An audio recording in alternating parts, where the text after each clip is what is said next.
Hi, I'm Jan Mazotti reporting live from the Global New Energy Summit at the Broadmoor in Colorado Springs.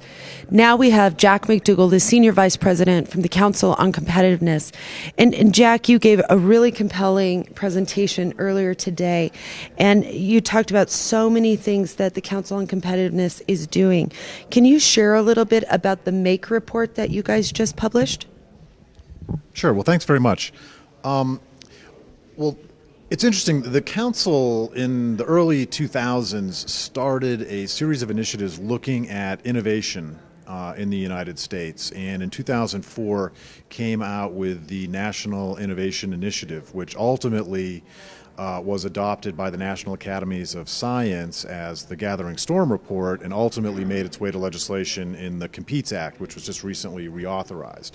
As a result of that, a lot of issues began to surface around the composition of the U.S. economy, the economic portfolio of the United States. A couple things that were preeminent in that, one was energy and the other was manufacturing. And so as a result of the National Innovation Initiative, the Council undertook a several-year initiative on energy and now is in the middle of an initiative on manufacturing. But these aren't sequential. We've really pulled in the innovation work and the energy work into manufacturing. And what's become clear to us is that, manufacturing is the keystone to this equation. We'll likely never achieve the kind of manufacturing that we saw in the 1950s, 60s, and early 1970s, where 30% of employment was in manufacturing at its high point. We'll likely never get back to that. But we think that over the past 30 years or so that the de-emphasis of manufacturing has caused significant problems, and I think we're seeing those now in the sluggish economic recovery.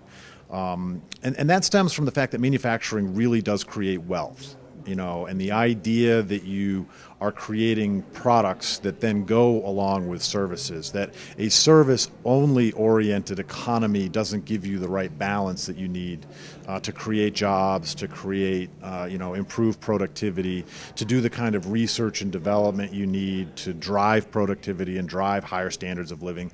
A lot of that really comes from manufacturing. So you have to have a much more balanced portfolio. And so this notion over the past 30 years that, as long as we kept the high end here, the engineering, the research and development, and then things were made somewhere else, that that was the model that we wanted, and that's proven to be completely inaccurate. And so the Council is really looking at how do we bring manufacturing back to the United States?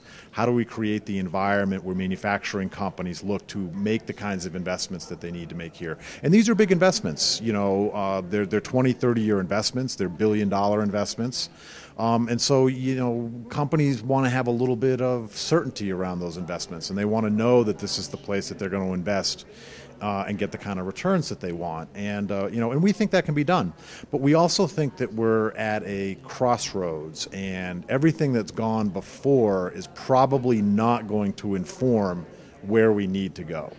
And so if you think about the traumatic change that came with the advent of electricity, with the discovery of fossil fuels, the introduction of the combustion engine, if you use that as kind of a framework, there were people that fought the combustion engine tooth and nail. We're never going to get rid of horses. We've always had horses, and then lo and behold, we had this dramatic economic transformation. We had new types of business organizations come in.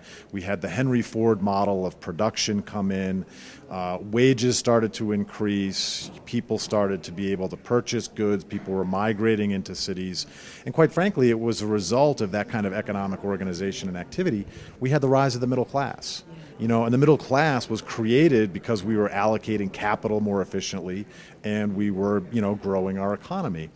Okay, so that was all great. And so what we saw then is we saw a period of time where we were taking those processes and we were looking to maximize returns. So either through minimizing labor costs or other types of costs. So I would even argue that manufacturing firms have been sustainable from the very beginning because they want to minimize their costs. And they've done a great job at minimizing their costs on the energy front. And even recently, I guess about 2 weeks ago, the Department of Energy came out with its manufacturing energy use estimates, and they're down about 10%. And so even though productivity and output is up, so industry is very, very effective at using its energy very, very wisely. And so they go hand in hand. You need energy to produce things. You need to produce things to create jobs and create economic growth and wealth. And so you need to really look at them all as an integrated system. And unfortunately, from a policy perspective, we tend to look at them in isolation. And so one of the things that I think is good about the summit that we're at here is that we're really starting to look at these things as a much broader system of different variables and how they all need to work together. So. Well, and Jack, too, you talked in your speech about the shifting of perceptions around manufacturing in the United States. Historically, we've seen it sort of as the dirty industries, and I think you used a lot of D descriptors, but they're shifting to more sexy perceptions. Can you address some of those things and how you're trying to shift the perceptions of manufacturing and competitiveness and innovation here in the United States? Sure, and it's both a as everything, it's a strength and weakness. It's an opportunity and a challenge. Yet manufacturing is becoming very sophisticated. When you go into a manufacturing facility today, oftentimes it's guys in jeans, guys and women in jeans and polo shirts, running iPads, and they're able to control massive manufacturing processes doing these. But they have to be really well versed in calculus, physics, advanced engineering. And so even people that are running a lot of the different machines, the CNC machines on the factory floor and other things, they need to have a lot of skills in order to do that. So it's not the kind of manufacturing jobs that we saw at the end of World War II, where folks, dropping out of high school or coming back from the war that didn't really have very sophisticated skill sets could still earn a decent middle wage income by going to a factory and using a lug wrench to put, tires on a car. That's gone away. So that's not the kind of manufacturing of the future. It's not going to be 15,000 workers lining up waiting for the 7:30 a.m. whistle to cross through the gate, go to their spot on the floor, and work assembly lines. It's computerized, it's automated. Factories today use robotics interacting with human beings. Tolerances now are at the nanoscale. And so our understanding of the production process, the products that are being produced, is very, very different than it was in the past. And so that's going to attract, I think, a very different kind of worker to that. But that's not really embedded in the national conversation just yet. We're still describing that a 4-year college education is the path to prosperity. We still tend to demonize vocational training. So we really need to bring that back. Today, a certified welder earns on average between $80,000 and $100,000. So their lifetime earning potential is actually higher than somebody coming out of a 4-year college education. So we need to rebalance that, and get parents excited about having their kids, going into technical programs and getting technical education to take on these jobs. Right now, we estimate between 600,000 and 1 million jobs are available in U.S. manufacturing firms around the country, but they can't find the skills. Yeah. And also in your talk, you talked about this energy revolution that's underway, and that there are so many roles of energy on the manufacturing industries. Can you address that a little bit, and how energy is playing a role in how manufacturing looks going forward? Sure, and I would suggest it's even bigger than just energy. I think some of the revolutions that we're going around now are around materials and advanced materials, of which energy is in a key component of that. And we're on the verge, through nano fabrication, biofabrication, that we are looking at a whole new framework with which to basically live our everyday lives. And, energy will continue to play a key role in that. The energy mix for the foreseeable future, we're going to have to still rely on fossil fuels. So how do we engage our innovation economy to figure out how to use those in a less environmentally impactful way? We're going to need to do that. But part of what I think the challenge is right now is that we aren't having a very long-term strategic conversation about what these issues are and what they look like. It's very, very short-term. It's very much focused quarter to quarter, so both our political system and our investment systems are very much focused on quarterly returns, quarterly results. And this transition is going to take time. And quite frankly, I think part of it's going to be messy. There is no smooth path. There's no magic wand. Congress is not going to come up with the be-all piece of legislation that's going to address all these. We will make mistakes. Congress will make mistakes. They will pass energy legislation that within 2 years will be obsolete and needs to be changed. And rather than pointing fingers at, oh, what a mistake that was, it might be better to say, hey, wow, did we learn a lot since then? What do we need to do now? So I think a lot of it's going to take some leadership. It's going to take consensus. I think we're going to have to see a lot more partnerships, public-private partnerships engaged in doing this. And just, but beginning to recognize, overall that, energy is an economic and national security imperative. And I think we're still fighting the notion around, environmental concerns and climate concerns, which are real and important, but I think they're polarizing. And so I think as part of the national conversation moves energy, manufacturing, technical skills to become economic imperatives and really tools to solve some of the grand challenges that we're facing in the very near term: food, water, livable land and things like that. I think we're going to start to see a very different conversation emerge as a result of that.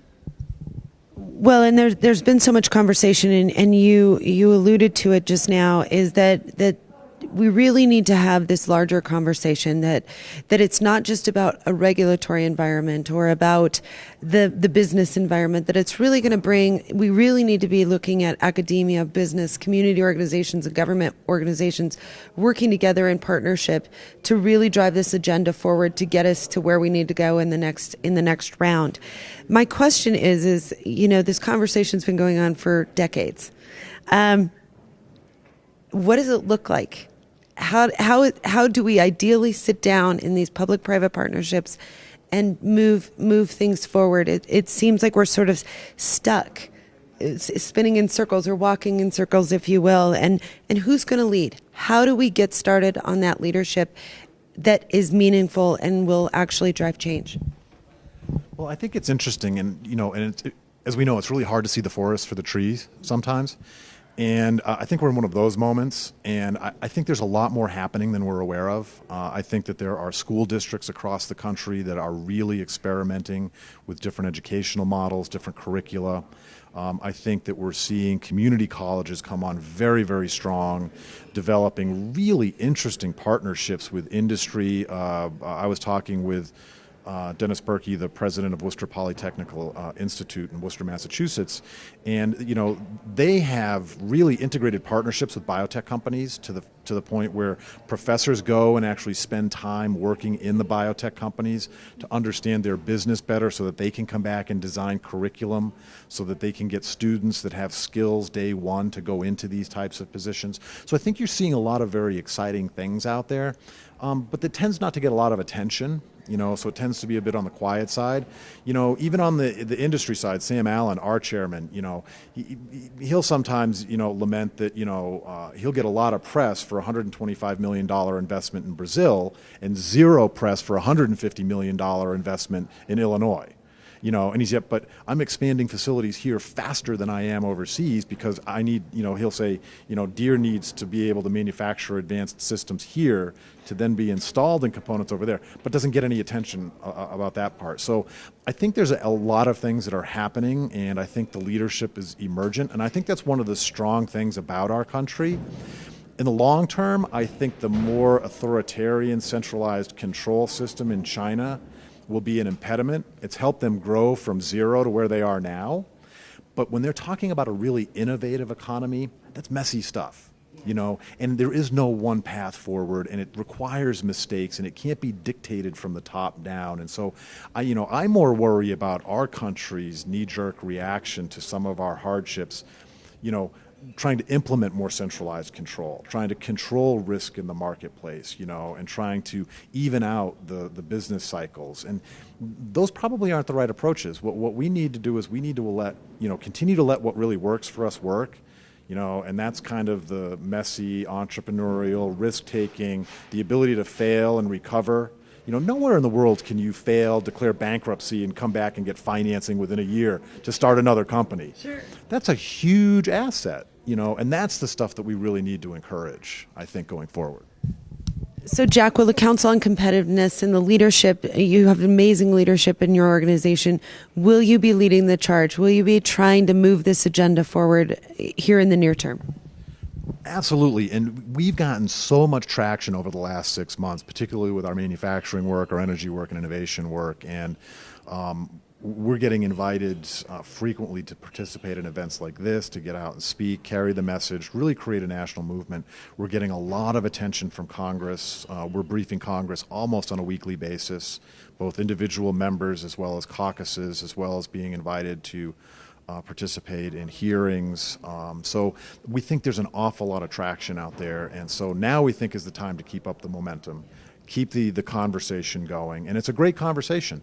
And, forums like this are a good opportunity to engage more and more people in those. And I think we're turning the corner, but it will still take time.